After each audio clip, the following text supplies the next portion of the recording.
కాంగ్రెస్ కి త్వరలో కొత్త సారథి రాబోతున్నట్టు తెలుస్తోంది.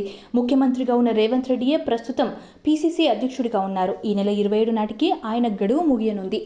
దీంతో కొత్త అధ్యక్షుడి ఎంపికపై ఏఐసీసీ కసరత్తు మొదలుపెట్టింది. ఇదే సమయంలో ఆ పదవి కోసం రాష్ట్ర నేతలు లాబియింగ్ చేస్తున్నారు. పీసీసీ అధ్యక్ష పదవి కోసం సుమారు 10 మంది పోటీ పడుతున్నారు. మంత్రులు సీతక్క, పొన్నం ప్రభాకర్, పీసీసీ కార్యనిర్వాహక అధ్యక్షులుగా ఉన్న మాజీ ఎమ్మెల్యే జగ్గారెడ్డి, ఎమ్మెల్సీ మహేష్ కుమార్ గౌడ్ సహా పలువురు నేతలు తమ వంతు ప్రయత్నాలు చేస్తున్నారని సమాచారం. మాజీ ఎంపీ, ప్రచార కమిటీ చైర్మన్ మధు యాష్కి కూడా ఢిల్లీ స్థాయిలో లాబింగ్ చేస్తున్నట్లు తెలుస్తోంది. కాంగ్రెస్ అగ్రనేత రాహుల్తో నేరుగా పరిచయాలుండటంతో తనకే అవకాశం ఇవ్వాలని కోరుతున్నట్లు సమాచారం. ఇలాంటి సమయంలో ఏఐసీసీ నుంచి మంత్రి సీతక్కకు పిలుపు వచ్చింది. సీనియర్లు ఢిల్లీలో మకాం వేశారు. అక్కడ తెలంగాణ మంత్రివర్గ విస్తరణపైన కసరత్తు చేస్తున్నారు. కొత్తగా చేరే 6 పేర్లతో రేవంత్ రెడ్డి ఢిల్లీ చేరారు. జూలై 2న మంత్రివర్గ విస్తరణ ఉంటుందనే ప్రచారం సాగుతోంది. ఇదే సమయంలో టీపీసీసీ కొత్త చీఫ్ నియామకంపైన అంచనాలు మొదలయ్యాయి.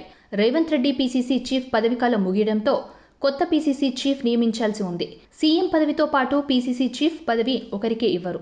ముఖ్యమంత్రిగా బాధ్యతలు స్వీకరించిన రేవంత్ రెడ్డి పీసీసీ చీఫ్గా ఇన్నాళ్లు కొనసాగారు. టీపీసీసీ పీఠం ఎవరికి, కొత్త పీసీసీ చీఫ్గా బీసీ లేదా ఎస్టీ వర్గానికి ఇవ్వాలని పార్టీ నాయకత్వం ఆలోచనగా తెలుస్తుంది. ఎస్టీ వర్గానికి చెందిన మహిళగా మంత్రి సీతక్క పేరు ఏఐసీసీ మొగ్గు చూపుతున్నట్లు సమాచారం. ఇదే సమయంలో బీసీ వర్గానికి ఇవ్వాలని భావిస్తే ప్రస్తుతం వర్కింగ్ ప్రెసిడెంట్గా ఉన్న మహేష్ కుమార్ గౌడ్తో పాటుగా మరో మంత్రి పేరు ప్రముఖంగా వినిపిస్తోంది. అయితే ఆ మంత్రి ప్రస్తుతం పీసీసీ పదవి తీసుకునేందుకు సుముఖంగా లేరని సమాచారం. దీంతో ప్రస్తుతం ఢిల్లీలో రేవంత్తో పాటుగా కోమటిరెడ్డి వెంకటరెడ్డి, సీతక్క ఉన్నారు. వీరితో వర్కింగ్ ప్రెసిడెంట్ మహేష్ కుమార్ గౌడ్ జత కావాల్సి ఉంది. ఇక మంత్రి పదవి కోసం ఆశావాహులు చాలా మంది ఉన్నారు. ఇటీవల పార్టీలో చేరిన పోచారం శ్రీనివాసరెడ్డి బెర్త్ ఖాయం అనే వార్తలు వినిపిస్తున్నాయి. సామాజిక సమీకరణాల ఆధారంగా ఎంపిక చేసే అవకాశం ఉంది. 20 మంది వరకు పార్టీలో చేరతారని కాంగ్రెస్ నేత దానం నాగేందర్ చేసిన వ్యాఖ్యలు ప్రాధాన్యం సంతరించుకున్నాయి.